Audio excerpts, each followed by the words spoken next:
Hello students, what is going on. मैं अब्दुल्ला मोमिन on target classes से, और इस वीडियो में हम free oscillation, force oscillation and resonance पढ़ने वाले हैं। अगर आप इस चैनल पर पहली बार आए हो और आप फिजिक्स सीखना चाहते हो, specially class 11th and class 12 का फिजिक्स, तो इस चैनल को जरूर सब्सक्राइब करें और बेल आइकन भी दबाइए ताकि आपसे कोई वीडियो मिस ना हो। तो सबसे पहले हम फ्री ऑसिलेशन की डेफिनेशन समझ लेते हैं।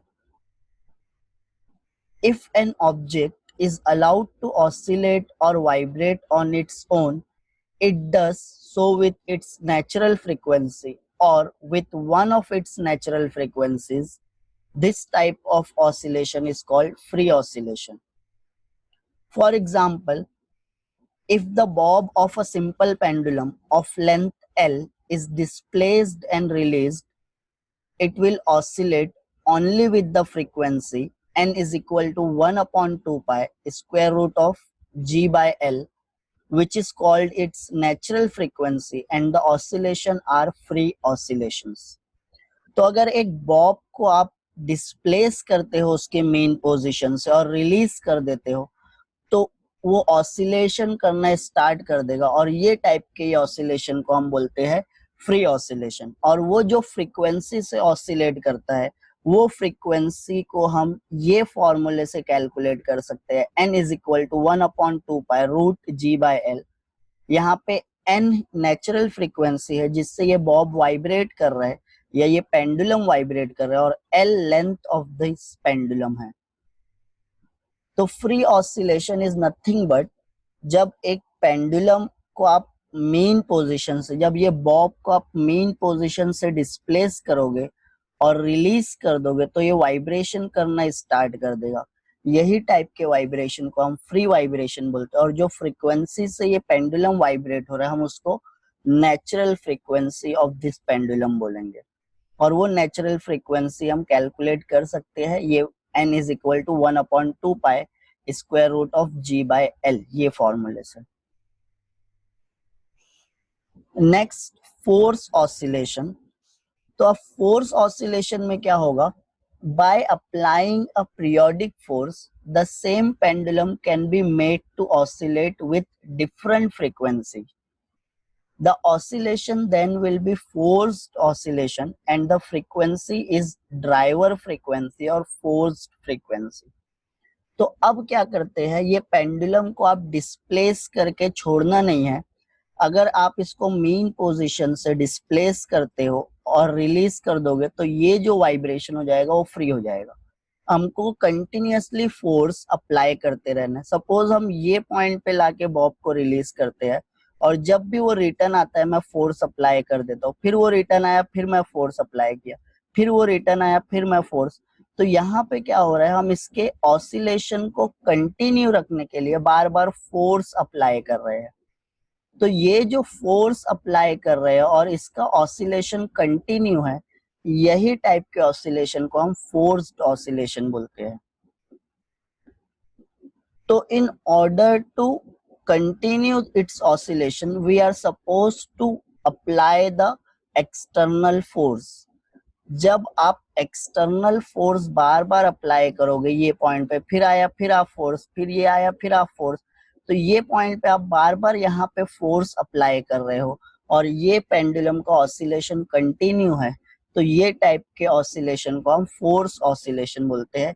यहाँ पे क्या करना पड़ता है, we are suppose to apply the periodic force, मतलब रेगुलर इंटरवल में हमको फोर्स अप्लाई करते रहना पड़ेगा। जब तक आप फोर्स अप्लाई कर रहे हो तब तक ये वाइब्रेट हो रहा है या ऑसिलेट हो रहा है। और अब जो फ्रीक्वेंसी से वाइब्रेट हो रहा है उसको हम ड्राइवर फ्रीक्वेंसी बोल रहे हैं या फोर्स्ड फ्रीक्वेंसी बोल रहे हैं, और जो टाइप का ऑसिलेशन हो रहा है उसको हम फोर्स्ड ऑसिलेशन बोल रहे हैं। Next, resonance. तो resonance is the special case of forced oscillation in which the natural frequency of body becomes equal to the forced frequency, so that body will oscillate with maximum amplitude. This phenomena is called as resonance. अब resonance क्या है? Resonance एक force oscillation का ही type है, special case है force oscillation का, जिसमें हमको फोर्स अप्लाई करते रहना पड़ेगा। और क्या होने वाला है, जब नेचुरल फ्रीक्वेंसी और फोर्स्ड फ्रीक्वेंसी इक्वल हो जाएगी, अगर एक बॉडी की नेचुरल फ्रीक्वेंसी और जो फोर्स हम अप्लाई कर रहे हैं वो फ्रीक्वेंसी दोनों इक्वल हो गई, तो अब बॉडी ऑसिलेट करती है मैक्सिमम एम्पलीट्यूड से। तो इस फिनोमेना को ही हम क्या बोलते हैं, रेजोनेंस। सपोज इसकी नेचुरल फ्रीक्वेंसी n है 10 हर्ट्ज, ये एक पेंडुलम को आप डिस्प्लेस करके रिलीज कर देते हो, ये फ्रीली ऑसिलेट करने लगता है, और जब ये फ्रीली ऑसिलेट कर रहा है तो इसकी नेचुरल फ्रीक्वेंसी है 10 हर्ट्ज। अब जो एक्सटर्नल फोर्स मैं अप्लाई कर रहा हूँ उसकी भी फ्रीक्वेंसी यहाँ पे मैं 10 हर्ट्ज रखा हूँ। तो जो एक्सटर्नल फ्रीक्वेंसी है या फोर्स्ड फ्रीक्वेंसी है उसको भी मैं 10 हर्ट्ज रखता हूँ, नेचुरल फ्रीक्वेंसी भी 10 हर्ट्ज है, और यहाँ पे मैं जो फोर्स अप्लाई कर रहा हूँ उसकी फ्रीक्वेंसी भी सेम है। तो जब ये दोनों फ्रीक्वेंसी, फोर्स्ड फ्रीक्वेंसी और नेचुरल फ्रीक्वेंसी इक्वल हो जाएगी तो ये पेंडुलम मैक्सिमम एम्पलीट्यूड से वाइब्रेट करेगा। This phenomena is called as resonance. अब ये रेजोनेंस को हम बहुत अच्छे से एक एग्जांपल दी हुई है आपकी टेक्स्ट बुक में, उससे समझ लेते हैं।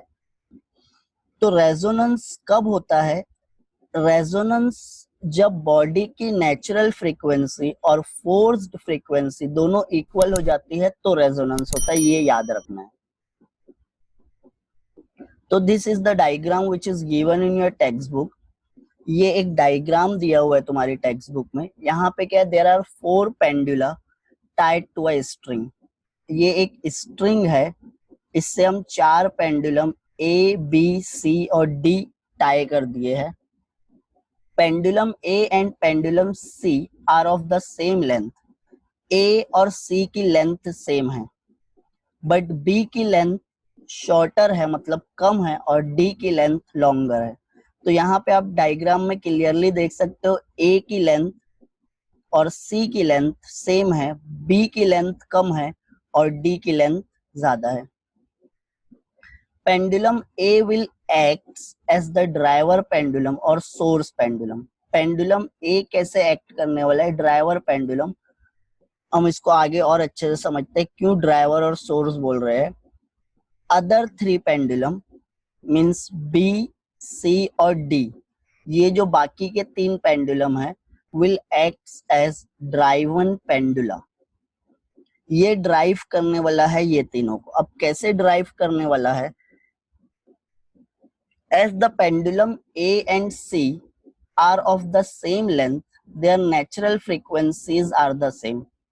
अब पेंडुलम ए की लेंथ और पेंडुलम सी की लेंथ सेम है, और नेचुरल फ्रीक्वेंसी का हमारे पास फॉर्मूला क्या होता है, n is equal to 1/2 pi g by L.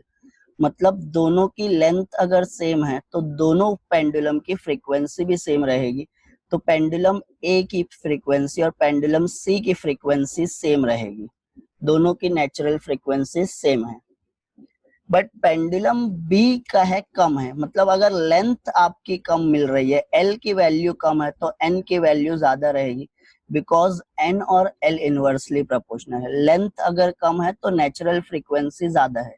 तो यहाँ पे पेंडुलम बी की लेंथ कम है तो इसकी फ्रीक्वेंसी हाई है।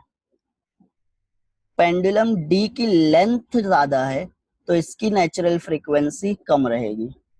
Pendulum D is of lower natural frequency than that of A and सी।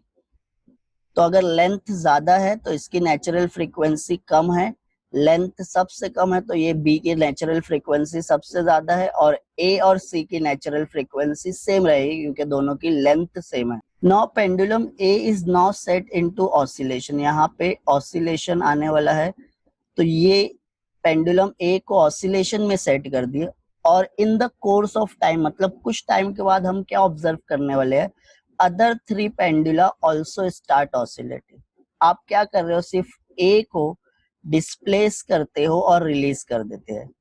जब हम ए को डिस्प्लेस करके रिलीज करते हैं तो यहाँ पे बाकी के 3 पेंडुलम भी क्या करने लगेंगे, ऑसिलेशन करना स्टार्ट कर देंगे।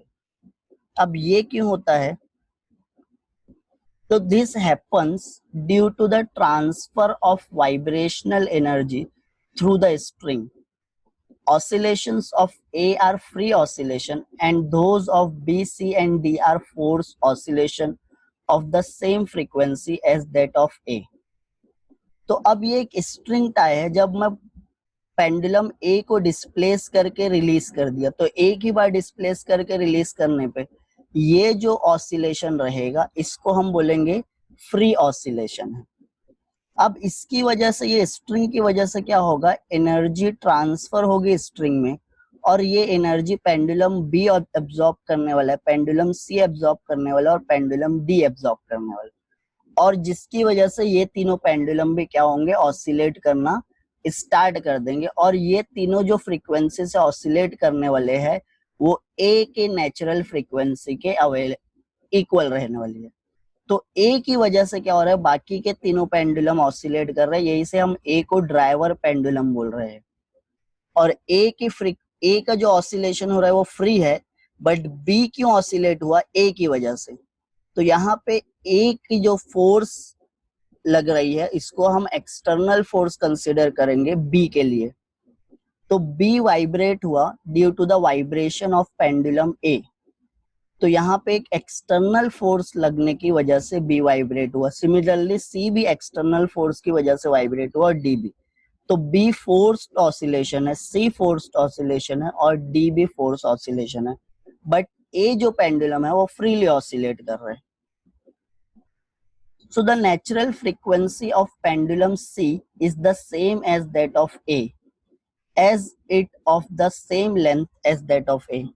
तो नेचुरल फ्रीक्वेंसी का फॉर्मूले में L आता है, L length of the pendulum A और C की सेम है। तो अगर लेंथ ऑफ पेंडुलम A और C सेम है तो दोनों की नेचुरल फ्रीक्वेंसी भी सेम रहेगी। Now the pendulum C oscillate with maximum amplitude and the other two with smaller amplitudes. Pendulum C का जो एम्पलीट्यूड है A वो लार्ज रहेगा as compared to pendulum D और B। क्यों? क्योंकि ये मैक्सिमम एनर्जी एब्जॉर्ब कर रहे हैं, बाकी के जो दो पेंडुलम है वो मिनिमम एनर्जी एब्जॉर्ब कर रहे हैं या कम एनर्जी एब्जॉर्ब कर रहे हैं। तो as the energy depends upon the amplitude, it is clear that pendulum C has absorbed maximum energy from pendulum A, while the other two, that means pendulum B and D, absorb less energy. तो amplitude सबसे ज्यादा pendulum C का है, मतलब ये A से जो energy transfer हुई थी सबसे ज्यादा पेंडुलम C एब्जॉर्ब किया है, B और D कम एनर्जी एब्जॉर्ब किए है। ऐसा क्यों हुआ? It is clear that the pendulum C having the same natural frequencies as that of the pendulum A and absorb maximum energy from it. तो यहाँ पे पेंडुलम C की लेंथ और पेंडुलम A की लेंथ इक्वल है। अगर इनकी length equal है तो इनकी नेचुरल फ्रीक्वेंसी भी इक्वल रहेगी, और जब ये ऑसिलेट करना स्टार्ट करेंगे तो फोर्स फ्रीक्वेंसी जो है C के लिए, जो फोर्स फ्रीक्वेंसी है वो जो A की फ्रीक्वेंसी है, that will be the force frequency for C। तो फोर्स फ्रीक्वेंसी मींस A की फ्रीक्वेंसी और C की नेचुरल फ्रीक्वेंसी दोनों इक्वल है। जब दोनों फ्रीक्वेंसीज इक्वल रहेगी तो C मैक्सिमम एनर्जी एब्जॉर्ब करेगा और ये मैक्सिमम एम्पलीट्यूड के साथ ऑसिलेट करने वाला है। बट यहाँ पे A की जो फ्रीक्वेंसी है और B की जो नेचुरल फ्रीक्वेंसी है, दोनों फ्रीक्वेंसी मैच नहीं हो रही है। B की फ्रीक्वेंसी ज्यादा है क्योंकि इसकी लेंथ कम है तो इसकी फ्रीक्वेंसी ज्यादा रहेगी। Natural frequency of B and force frequency due to A दोनों अनइक्वल है, तो ये जो कम एनर्जी एब्जॉर्ब करने वाला है और इसका एम्पलीट्यूड कम रहेगा। सिमिलरली D के लिए भी D की नेचुरल फ्रीक्वेंसी और A की फ्रीक्वेंसी मैच नहीं होगी तो ये भी कम एनर्जी एब्जॉर्ब करेगा। बट C की नेचुरल फ्रीक्वेंसी और A की नेचुरल फ्रीक्वेंसी अगर मैच हो रही है तो C मैक्सिमम एनर्जी एब्जॉर्ब करेगा और मैक्सिमम एम्पलीट्यूड के साथ वाइब्रेशन होने वाला है। तो natural frequency of pendulum A is equal to natural frequency of pendulum C। That's why pendulum C absorb the maximum energy. Maximum energy absorb का मतलब ये maximum amplitude के साथ vibration कर रहा है। तो in such cases, it is said to be in resonance with the source. Source यहाँ पे क्या है, driver pendulum is your source. For unequal natural frequencies on either side means higher और lower, the energy absorb is less. And अगर energy कम है तो amplitude भी कम रहेगा. तो जब नेचुरल फ्रीक्वेंसी या सोर्स की फ्रीक्वेंसी और सी की फ्रीक्वेंसी सेम हो गई तो ये दोनों, सी क्या करेगा, मैक्सिमम एनर्जी एब्जॉर्ब करेगा और मैक्सिमम एम्पलीट्यूड के साथ वाइब्रेट होगा. बट यहाँ पे बी की फ्रीक्वेंसी ज्यादा है और डी की फ्रीक्वेंसी कम है. या तो फ्रीक्वेंसी ज्यादा रहे या कम रहे, एनर्जी कम एब्जॉर्ब करेंगे और कम एम्पलीट्यूड के साथ वाइब्रेट करने वाले हैं. If the activity is repeated for a set of pendula of different length and square of their amplitudes are plotted against their force frequency, the plot will be similar to that shown in figure 5.16. तो अब क्या करते हैं, यही activity को repeat करते हैं अलग अलग लेंथ के पेंडुलम के साथ और वो सबका एम्पलीट्यूड का स्क्वायर निकाल लेते हैं और वाई एक्सिस पे हम एम्पलीट्यूड स्क्वायर प्लॉट करते हैं और एक्स एक्सिस पे हम फोर्स फ्रीक्वेंसी अलग अलग पेंडुलम की प्लॉट करते हैं. तो आपको प्लॉट कुछ ऐसा मिलेगा. एफ आर यहाँ पे रेजोनेंट फ्रीक्वेंसी है जिसपे बॉडी मैक्सिमम एम्पलीट्यूड से वाइब्रेट कर रही है और जब ये रेजोनेंट फ्रीक्वेंसी और नेचुरल फ्रीक्वेंसी इक्वल हो जाएगा तो बॉडी मैक्सिमम एम्पलीट्यूड से वाइब्रेट करेगी. This amplitude is maximum. ये एम्पलीट्यूड मैक्सिमम कब रहेगा, जब फोर्स फ्रीक्वेंसी और रेजोनेंट फ्रीक्वेंसी मतलब बॉडी की नेचुरल फ्रीक्वेंसी और जो सोर्स की फ्रीक्वेंसी है दैट इज फोर्स फ्रीक्वेंसी, ये दोनों इक्वल हो जाएगी. So the peak occurs when the force frequency matches with the natural frequencies at the resonant frequency. So that's it student. अब आपको आपके स्क्रीन पे कुछ वीडियोस दिख रहे होंगे, आप उसको देख सकते हो. अगर आपको कुछ डाउट्स है तो आप ऑन टारगेट का टेलीग्राम पे एक ग्रुप है वो आप ज्वाइन कर सकते हो, लिंक डिस्क्रिप्शन में आपको मिल जाएगी.